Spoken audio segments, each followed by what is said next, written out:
अगर आप भी कभी वैदिक साइंसेस पढ़ना चाहें तो आपको पहले वैदिक एस्ट्रोलॉजी समझनी पड़ेगी। और वैदिक एस्ट्रोलॉजी की 101 क्लास शुरू होती है पांचांग से। पांचांग को आप वैदिक एस्ट्रोलॉजी की ABCD भी मान सकते हैं। तो पांचांग होता क्या है? पांचांग एक कैलेंडर है जिसको प्राचीन समय में भारत के ऋषियों ने इस ब्रह्मांड के गहरे अध्ययन और कॉम्प्लेक्स मैथमेटिकल कैलकुलेशंस करके डेवलप किया था। पांचांग बना है दो वर्ड से, पांच और अंग, मतलब जिसके 5 अंग या पार्ट्स हों। तो पांचांग के 5 पार्ट्स क्या हैं? तिथि, वार, कर्ण, योग और नक्षत्र। कॉमन कैलेंडर जो हम डे टू डे में यूज करते हैं उसको ग्रेगोरियन कैलेंडर बोला जाता है। और ग्रेगोरियन कैलेंडर बेस्ड है अर्थ और सन के बीच की रोटेशंस के ऊपर। इसको सोलर कैलेंडर भी बोलते हैं। इंटरेस्टिंगली पांचांग बेस्ड है अर्थ की रोटेशन सन और मून दोनों के अराउंड। इस वजह से पांचांग में की गई कैलकुलेशंस काफी ज्यादा एक्यूरेट है। पांचांग को लूनी सोलर कैलेंडर भी बोला जाता है। अब पांचांग के 5 पार्ट्स को थोड़ा और जान लेते हैं। तिथि, मून राइज और मून सेट के बीच की ड्यूरेशन को तिथि कहते हैं। वार, सनराइज से लेके नेक्स्ट सनराइज के बीच की ड्यूरेशन को वार कहते हैं। जैसे 7 ग्रह होते हैं उसी तरह 7 वार होते हैं। फिर आता है कर्ण। कर्ण होता है तिथि का हाफ पार्ट, मतलब half of a lunar day. Total 11 कर्ण होते हैं। नेक्स्ट योग। योग मतलब होता है यूनियन। तो कैलकुलेशंस जो सोलर और लूनर साइकिल्स की स्पीड के कॉम्बिनेशन से की जाती है उन्हें योग बोलते हैं। टोटल 27 योग होते हैं। लास्टली नक्षत्र। नक्षत्र बना है वर्ड नक्शा और तारा से।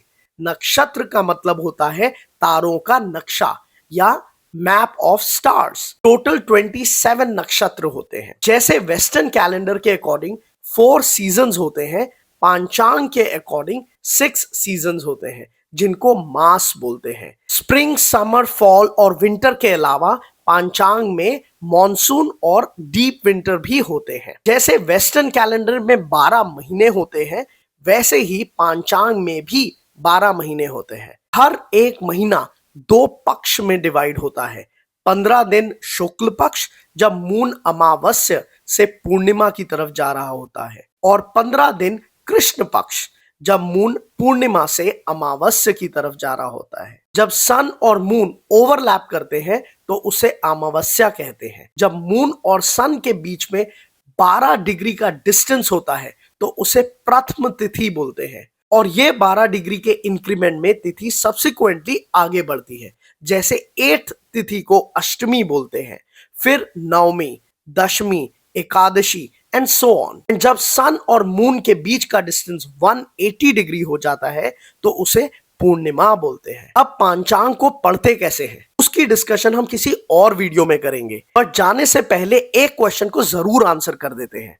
जब वेस्टर्न कैलेंडर है तो हमें पांचांग को देखने और समझने की क्या जरूरत है? आपने कभी नोटिस किया होगा कि कुछ लोगों को सक्सेस बहुत मेहनत करने के बाद भी नहीं मिलती, और कुछ लोग बस थोड़ा सा एफर्ट डालते हैं और उन्हें सक्सेस मिल जाती है। इसको बहुत लूजली किस्मत या डेस्टिनी बोल दिया जाता है, बट हिंदू फिलॉसफी में इसको बहुत डिटेल में समझाया हुआ है। आपकी सक्सेस या कर्म फल मिलना डिपेंडेंट होता है 3 फैक्टर्स पे। पहला, ऑब्वियसली आपका कर्म, मतलब जो मेहनत आप उस कार्य को करने में लगा रहे हो। सेकंड, प्रारब्ध, मतलब आपके पिछले जन्मों के अच्छे कर्मों का बेनिफिट जो आपको आज मिल रहा है। और थर्ड, योग, मतलब वो काम किस काल योग या टाइम पे किया जा रहा है। आपके नक्षत्रों की अलाइनमेंट के हिसाब से कुछ योग होते हैं जो आपको सर्टेन कामों के लिए फेवरेबल होते हैं। तो इन 3 फैक्टर्स में से प्रारब्ध आपके कंट्रोल में नहीं है क्योंकि वो पास्ट के कर्मों पे डिपेंडेंट है। आप डेफिनेटली अपने आगे की लाइफ के प्रारब्ध को इस जन्म में बेटर कर सकते हो, बट बाकी के 2 फैक्टर्स आपके कंट्रोल में है। आपका कर्म, जो मेहनत आप उस काम में डाल रहे हैं, और एक सही योग जिसमें वो काम आपको करना चाहिए। और ये सही योग की इंफॉर्मेशन मिलती है पांचांग से। तो अगर अपनी मेहनत को सही योग के अकॉर्डिंग किया जाए तो सक्सेस पाने की प्रोबेबिलिटी बढ़ जाती है। आई होप आपको पांचांग के बारे में कुछ नया सीखने को मिला हो। अगर आपको इसी तरह हिंदुइज्म के पीछे की साइंसेस के बारे में और जानकारी लेनी है तो my spiritual side YouTube channel को सब्सक्राइब करें। इस वीडियो को अपने फ्रेंड्स और फैमिली के साथ शेयर करके उन्हें भी पांचांग के बारे में बताएं। धन्यवाद।